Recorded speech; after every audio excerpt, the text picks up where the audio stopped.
Before I get into my talk this morning, I have to talk to you a little bit about the almost national holiday coming on Tuesday. It reminds me of my friend Father O'Malley over in Ireland, and he was very busy at the rectory one day when phones were ringing and everybody's busy, and he's kind of a bigwig, but he answered the phone anyway. And on the phone, he said, "Hello?"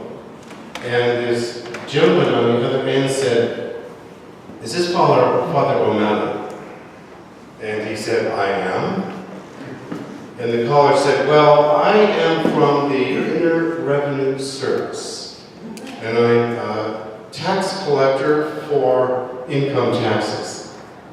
Can you help me?" "I can. Do you happen to know a feller by the name Teddy Houlihan?" "I do." "Is he a member of your congregation?" "He is." "Did he give your congregation a donation of around £10,000 this year?" "He will."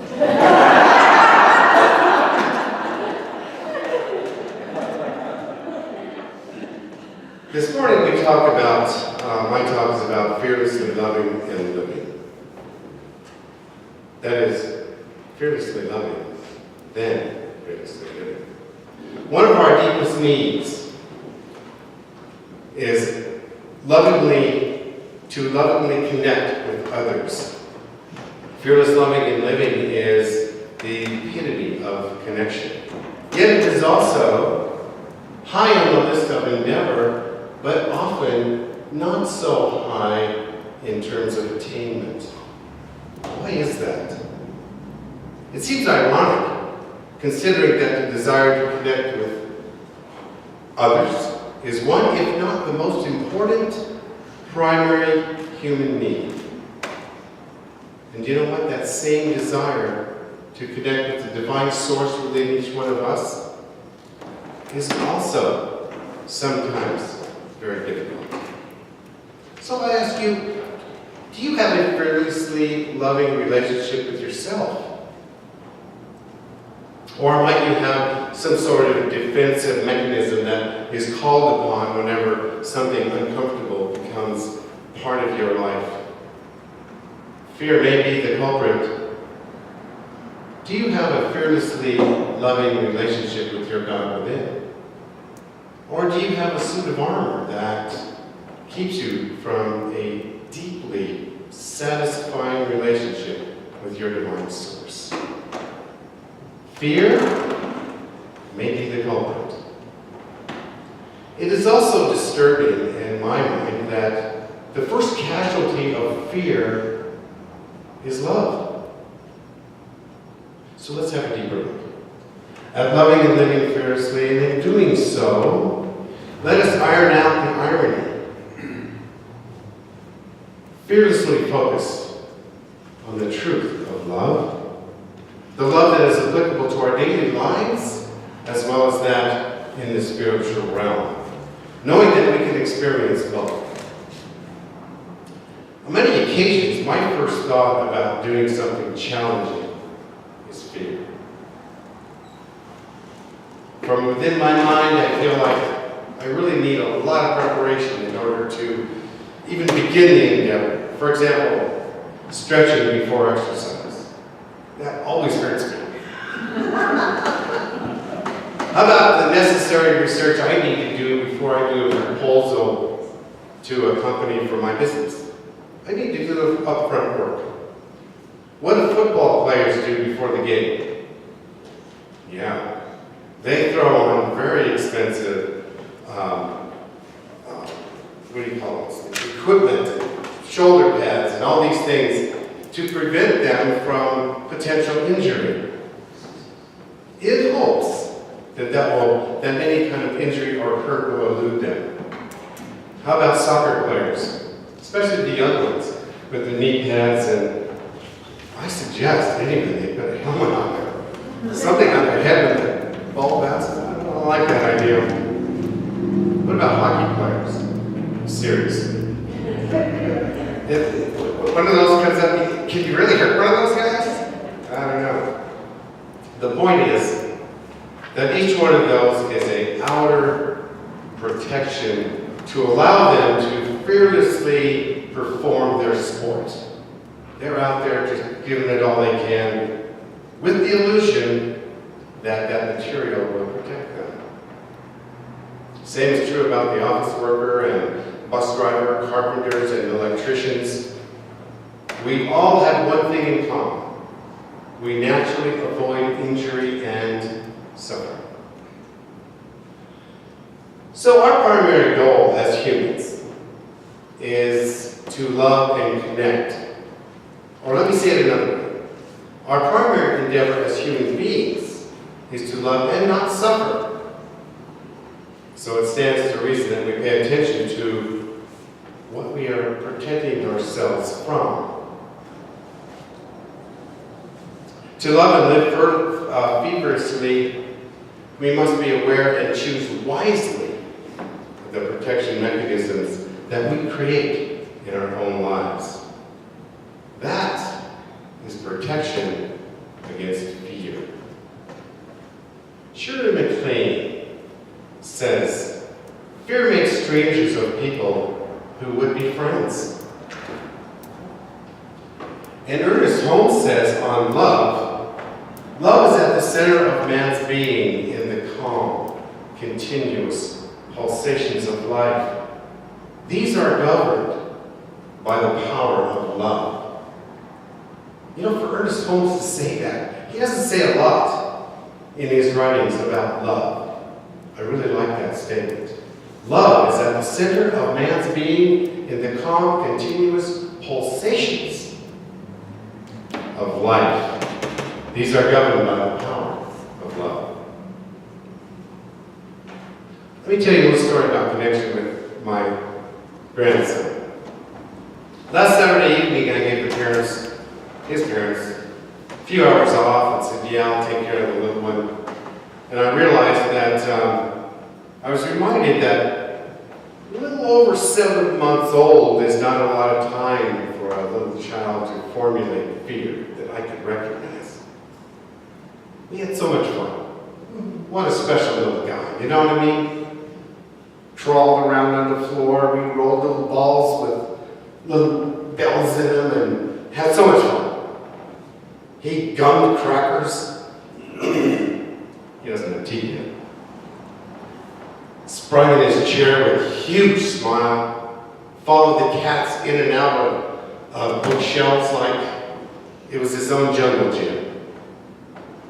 And then it happened. His entire demeanor changed like that. From being happy with Grandpa to, "Who are you? Where's Mom? And I'm going to cry for 30 minutes straight. And then I'm going to sleep for 20 because I'm exhausted. And then I'm going to cry for 20 more." I didn't know what to do. I was going, "Really?" I tried to feed him. No luck.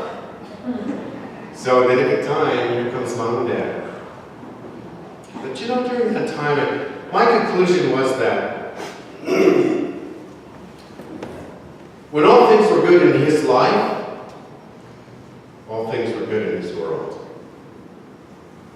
And I don't know if he went fearful on me or whatever. I'll tell you what didn't make me a little fearful though. So I was thinking to myself, why is love the first casualty of fear? Well, in her book, titled Fearless Living by Rhonda Britton, she states that she readily admits that she was terrified of life. She was miles from revealing her humanity and her vulnerability to anybody else. She had a deep-seated belief that she was a loser.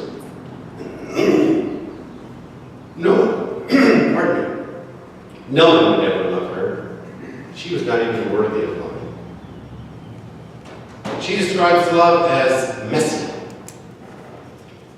See if you agree with some of these, or perhaps maybe you've experienced some of these things that she writes about.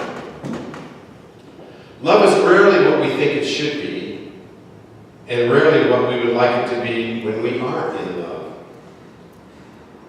On one hand, we want love to be enough.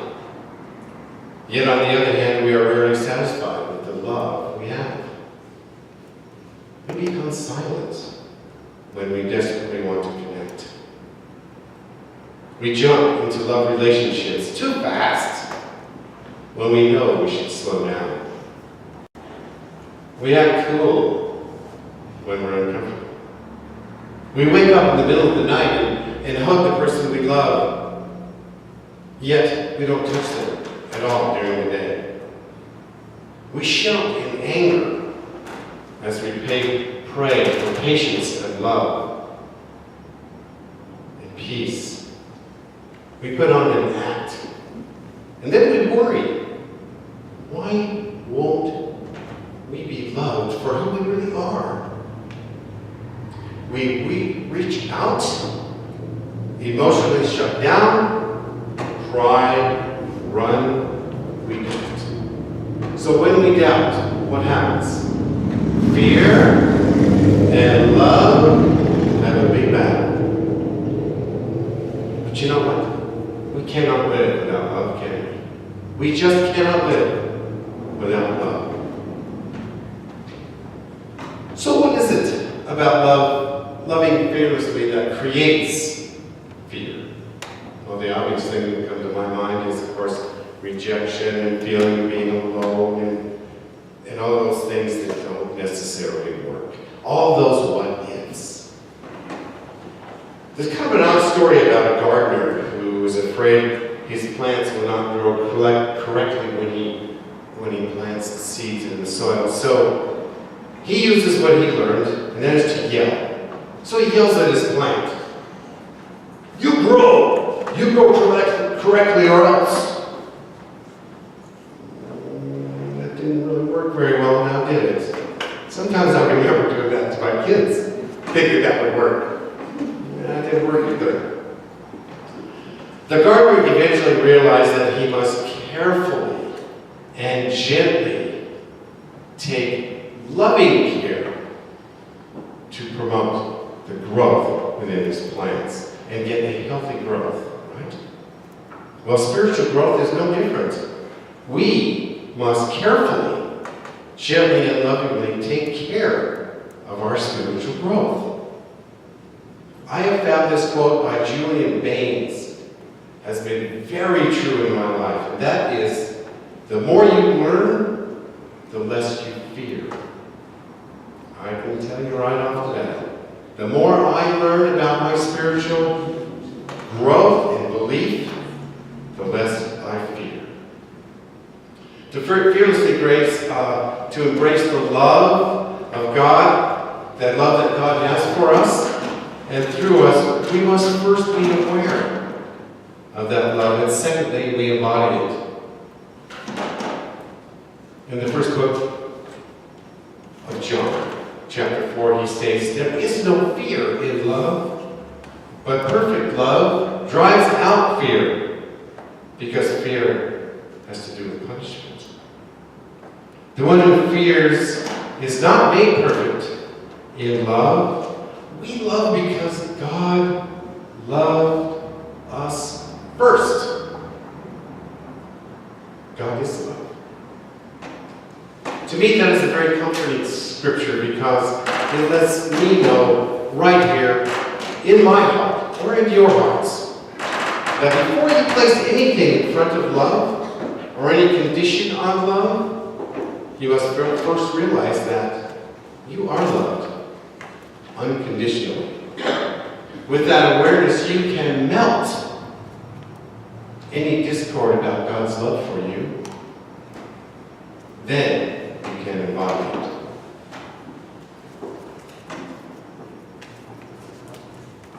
Love requires vulnerability.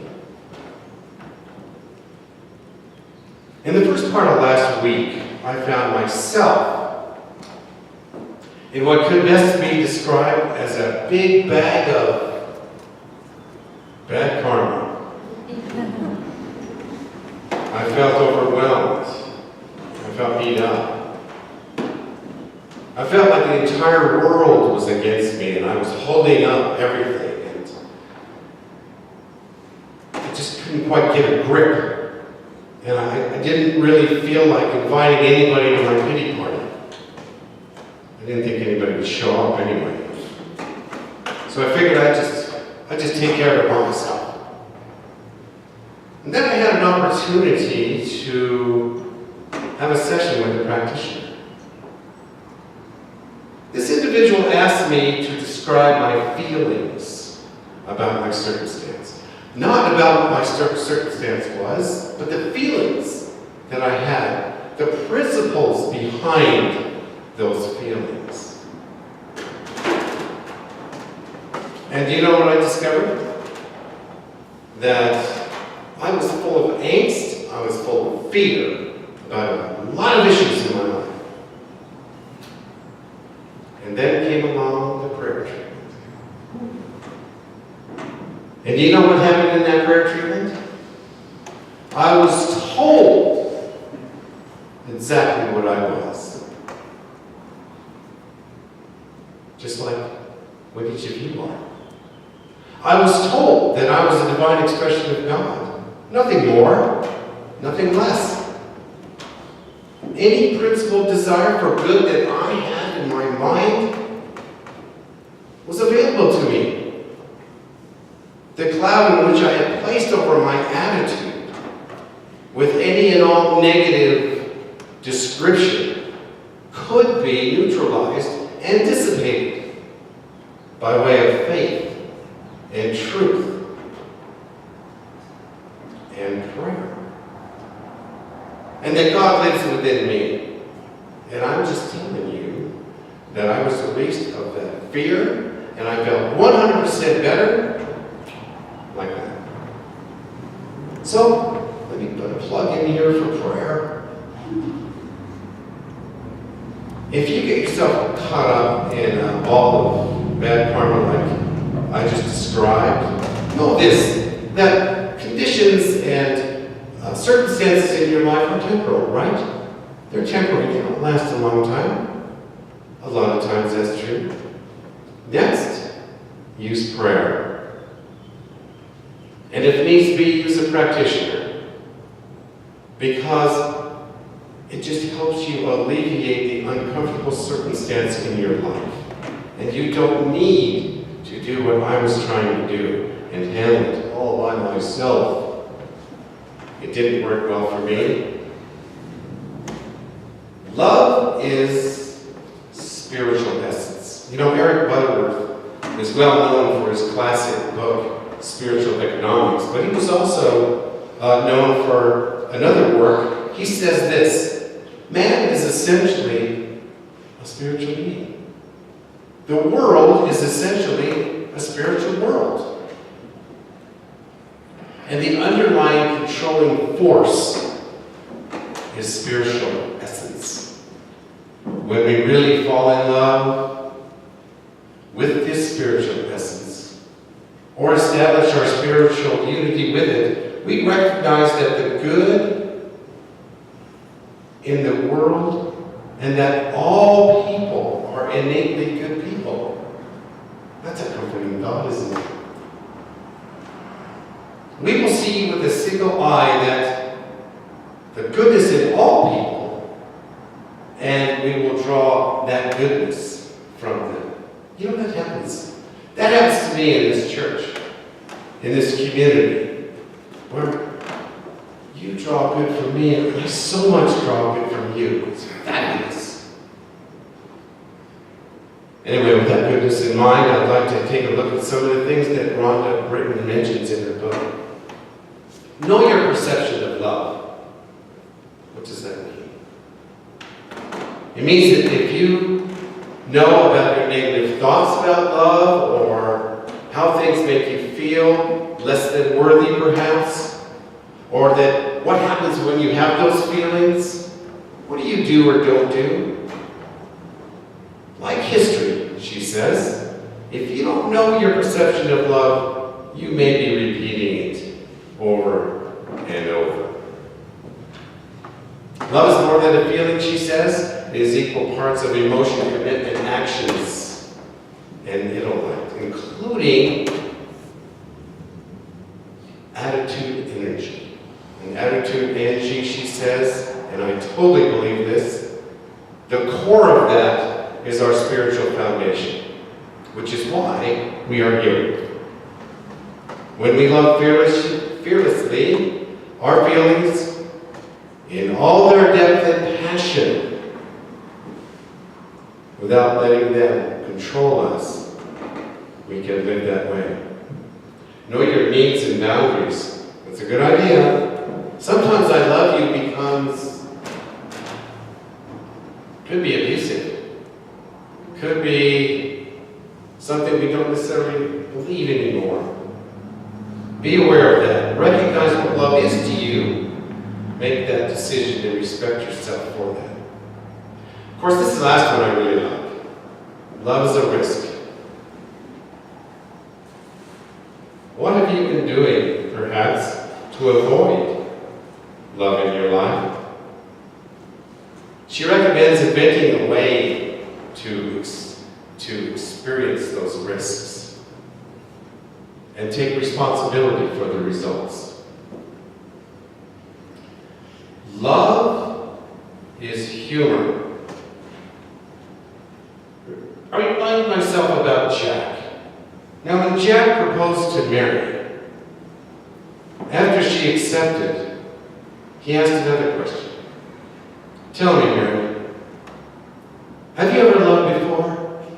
No, Jack, she said. I have admired a number of men, some for their strength, some for their courage, some for their good looks, some for their intelligence. But with you, Jack, it's love, nothing else.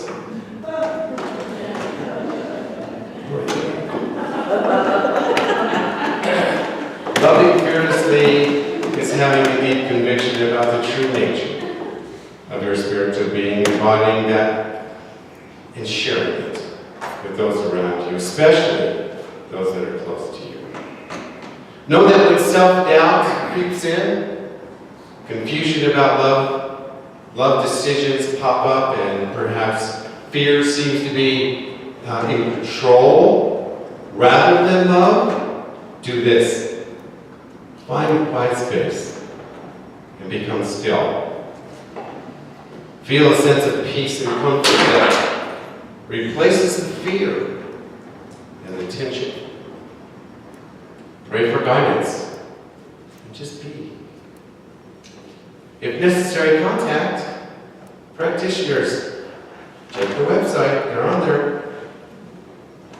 If necessary, and also remind yourself that loving and living fearlessly need not be difficult. It is not for the exalted, ladies and gentlemen.